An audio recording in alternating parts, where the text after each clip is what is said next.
Ladies and gentlemen, hello and welcome to another LEGO Train MOC review. This is the locomotive from Fallout 4 and 76. This is a massive engine, both in the game and compared to my other models. This is big, tall, bulky, and I love it. This is another train to use XXL wheels. It's a bit difficult to see because of the shadows, but I will be moving this thing around. And it has some great aspects to this. There's a lot of things I want to be able to try and do with my other engines in the future. But let's just jump straight. Let me just there we are. Now let's jump straight in. So going from the front, these are the buffers. Yes, those are actually the buffers. That looks absolutely incredible. So because of the lighting again, it is a bit difficult to see. Actually, you know what? Let me just do this. There we go. Now you can see what them buffers look like. They got these two sort of rods or support systems that would bring the buffers out. Again, they are nice and big and chunky, and I think that looks really good.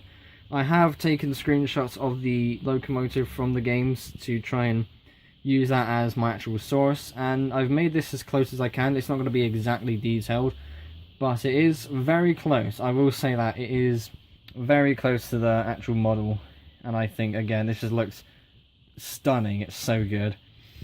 So the buffers are actually something I want to try and put on Big Red. Big Red is my the main engine of the railway. It's the face of the railway, and any ideas that I find on other engines I try to put on my main one. It used to be the case with Emerald Champion, but now it's Big Red. So I might try and replicate these buffers for Big Red one day. I'm not too sure, but yeah, I have to think on that. But that is a very cool design. The wheel system, or arrangement I should say, is a bit weird. We've got 6 leading wheels, 8 drivers, and 4 tail wheels, or trailing wheels. I think that's the same name for both of them. I don't know. Never really looked into that, but yeah. So it's a 684 technically, and this has never been seen with a tender, which is a bit odd. It looks like a steam locomotive, but given the Fallout universe where the resource wars are going on, I can't imagine this to be coal powered. This is going to be more like atomic powered, if anything. So that is going to be a bit weird to try and figure out what this actually is powered by. But yeah, nevertheless, it is kind of its own thing. A 684 tank engine is very big. I don't think such a train ever exists in real life. But if there is, then let me know. This is also the sort of thing where there should be a tender. I think that would be very appropriate, but I'm not going to build a tender because the model isn't a thing that comes with a tender, so it stays as is. And like I said, it does come with these massive XXL wheels. I can't really turn it because it's against the floor. There is supposed to be like a cylinder box here where the piston rods will connect to the cylinders here.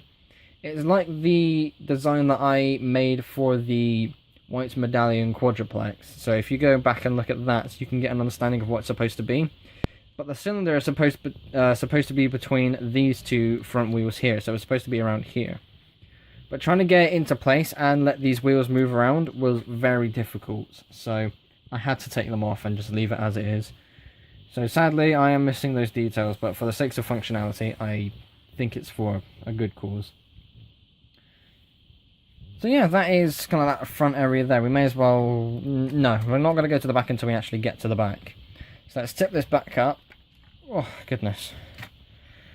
There was quite a lot of space between like the buffers and the actual beginning of the boiler, which is a bit weird. There were these sort of ladder details to help you climb up and get across the side of the boiler for like maintenance and cleaning. So that I can understand, but this sort of detailing here was a bit weird. So I had to simplify it and put these 2x4 slope bricks in. Let me try and take them off. No, they are wedged on there. Okay, never mind. But yeah, these are the traditional pieces that you use for train boilers nowadays. So if you want to know what they are, then yeah, that's the best description for it. Again, this sort of railing detail here would be a lot more complicated. It kind of goes up and matches like the boiler to some places. Again, it's a bit odd, but having to try and replicate that with Lego bricks is difficult. So just having to use these bricks was the best I can do. Let's get that back on there. Loud noise outside, I do apologise. It's still going. I think someone's got a new bike. Good for them. Now, this next detail is actually incorrect.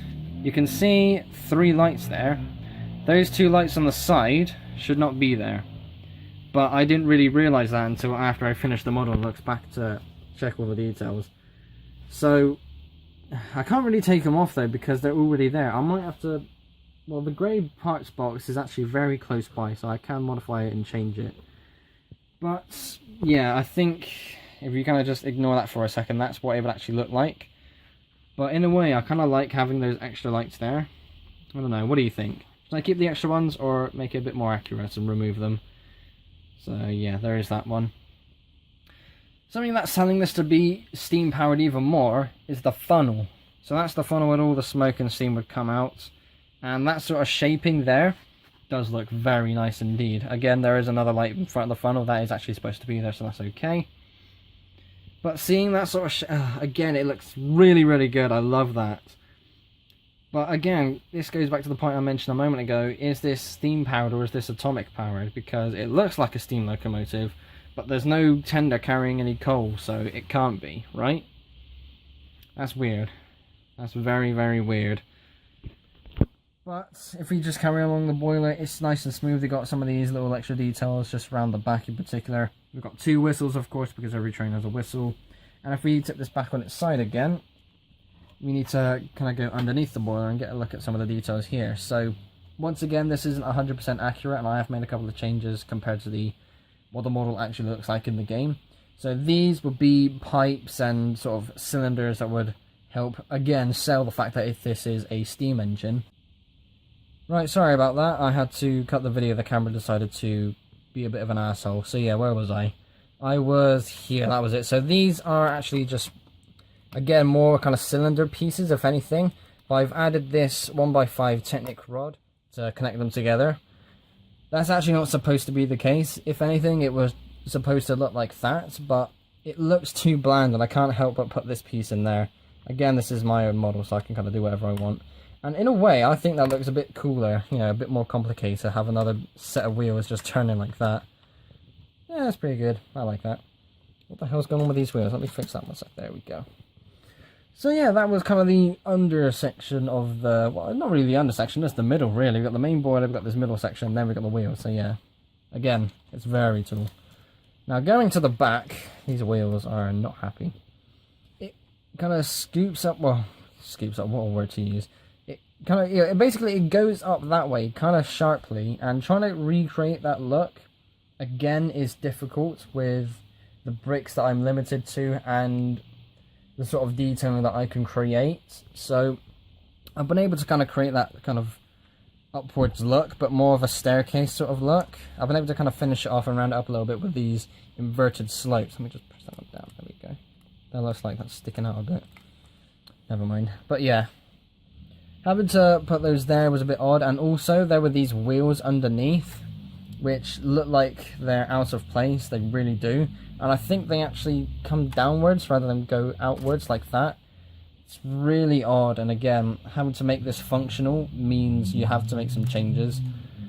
I think there are definitely other people out there that can make this in a much better way. Well, most likely in a sense where it would just go forward and backwards. I have made these wheels functional where they can go over points and curves, because I rarely have ever... I don't think I've ever made a Lego train that doesn't do that. So yeah, you can see the maneuverability there, and once again I'll show off the front bit. So we've got that 1x5, it's another one of those basically, along there, it's in black.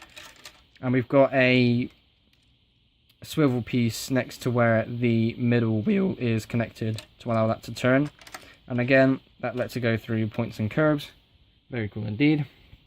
So let's turn this back up, move this to about here, and have a look at the cab, shall we? So the cab is kind of small, but also there is a mod on Fallout 4 which is like a train power armor mod. It lets you get in the cab of one of these locomotives, and it will basically show off how small it is. So I've got too many figures in there at the moment. I've got no details because, once again, I cannot decide if this is atomic or steam powered.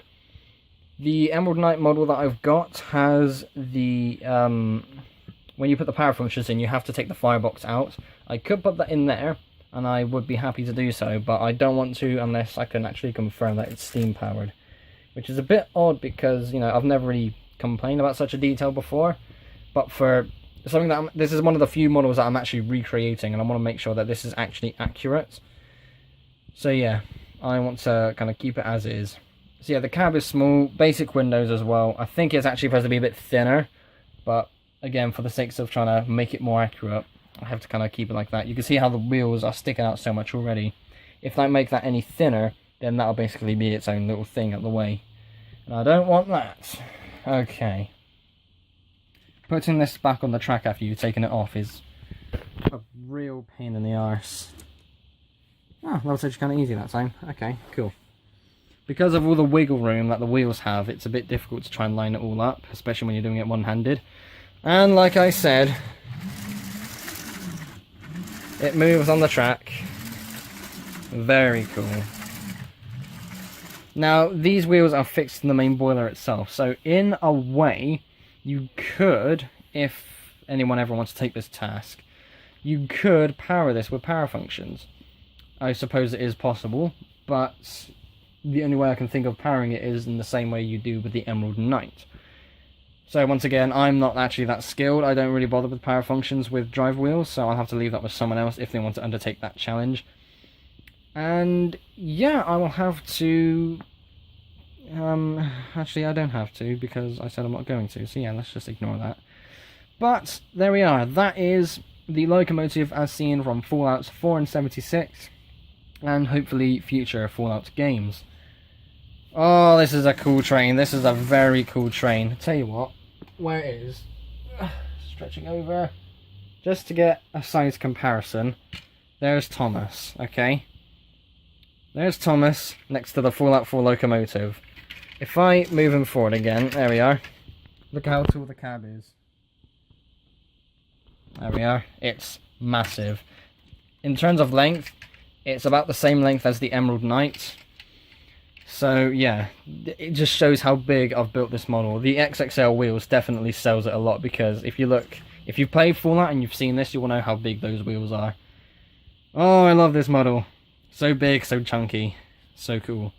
Definitely a host engine on my railway.